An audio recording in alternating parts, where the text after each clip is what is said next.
Você vai lembrar que a gente foi censurado de falar muitas verdades sobre o Lula. A gente não podia falar que o Lula tinha proximidade com ditadores. Mas e as medidas aprovadas no Congresso não pesaram? A gente não podia falar a gente foi censurado de falar um monte de coisa. E grande parte das propagandas eleitorais nossas não foi ao ar, coincidentemente, na região Nordeste.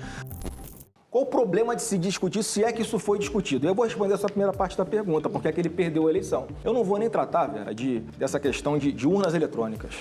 Mas faço aqui uma ressalva que enquanto o TSE não colocar algumas camadas a mais de segurança e transparência, sempre vai ter gente desconfiando do resultado das urnas. Mas não quero tratar disso. Agora, é inegável o que aconteceu no processo eleitoral. O que o TSE fez antes, durante e depois das eleições, ficou muito claro para todo mundo que ele pesou muito mais a favor de um lado do que do outro. Você vai lembrar que a gente foi censurado de falar muitas verdades sobre o Lula, de forma prévia, na propaganda eleitoral, no rádio e na televisão. Não pode falar que o Lula ele é ex-presidiário, não pode falar que o governo do PT fez o que fez com a Petrobras, com Furnas, que é tudo fake news, é tudo discurso de ódio. A gente não podia falar que o Lula tinha proximidade com ditadores. Mas e as medidas aprovadas no Congresso não pesaram? A gente não podia falar a gente foi censurado de falar um monte de coisa. Vocês vão lembrar do Radiolão. Aquilo que nós fizemos, pegamos uma empresa respeitadíssima no mercado, que faz levantamento de audiência, inclusive para várias empresas privadas no Brasil inteiro, para rádio, para televisão. Cabia a nós, partido,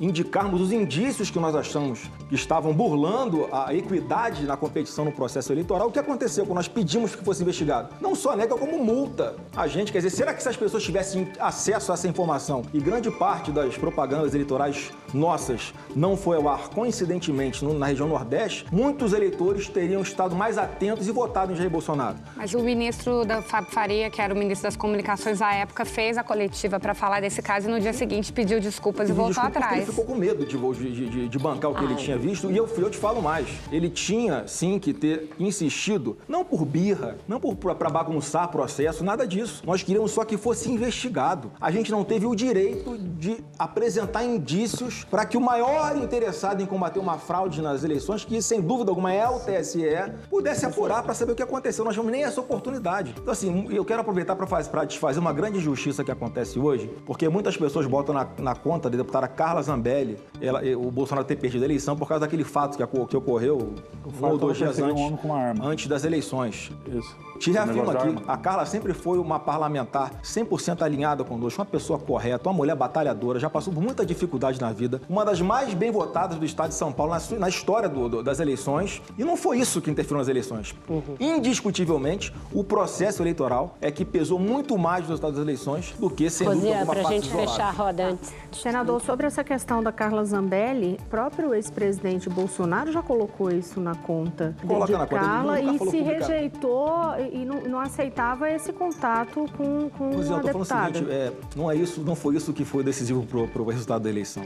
Mas eu acho que até ela se arrepende de ter tomado aquela postura. Mas você não pode condenar a pena de morte uma pessoa por um ato isolado na vida dela, quando toda a história de vida dela mostra que ela é uma pessoa correta e que merece o nosso respeito. Agora deixa eu fazer a pergunta, só porque eu tinha que pegar a abordagem. Eu queria voltar à questão do Elon Musk, porque é o seguinte, de fato, a direita, de uma forma geral, tem utilizado muito o discurso de Elon Musk e endossado esse discurso. Mas, ao mesmo tempo, a gente tem um histórico de Elon Musk aí que suspende jornalista que acompanha o trabalho dele e que é crítica ao trabalho dele, colocou ali como sócios sauditas, que a gente sabe do histórico de perseguição, inclusive de morte também a opositores.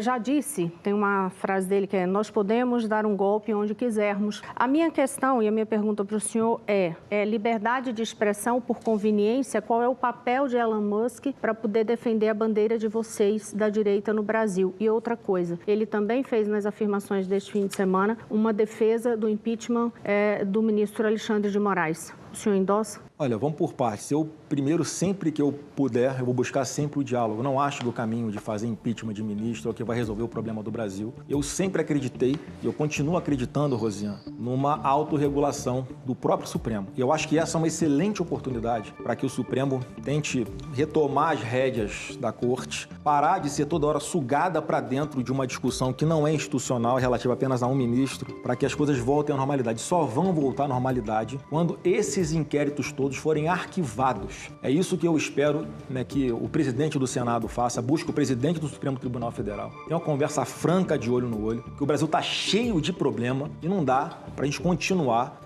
usando o aparato estatal para promover uma destruição de reputação de uma pessoa honesta que chama-se Jair Bolsonaro. E nessa situação do Elon Musk, Rosiane, acontece que na cabeça do Elon Musk, eu imagino, ele é de um país onde a liberdade de expressão é sagrada, como deveria ser aqui também no Brasil. A gente não tem a primeira emenda, né? Não tem se você chegar num discurso do Trump hoje, ele chega com a camisa escrita assim, ó, I won and you know. Eu ganhei, eu venci e você sabe. Ele não é acusado de golpe, de querer...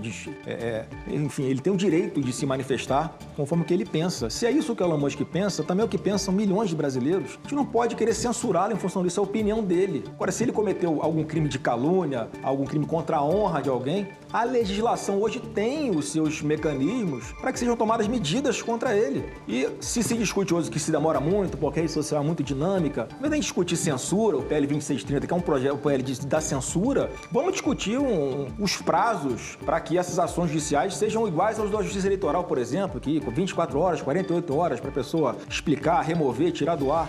E o que a gente vê é o contrário, é uma canetada cada vez mais agressiva e mais fora do amparo legal.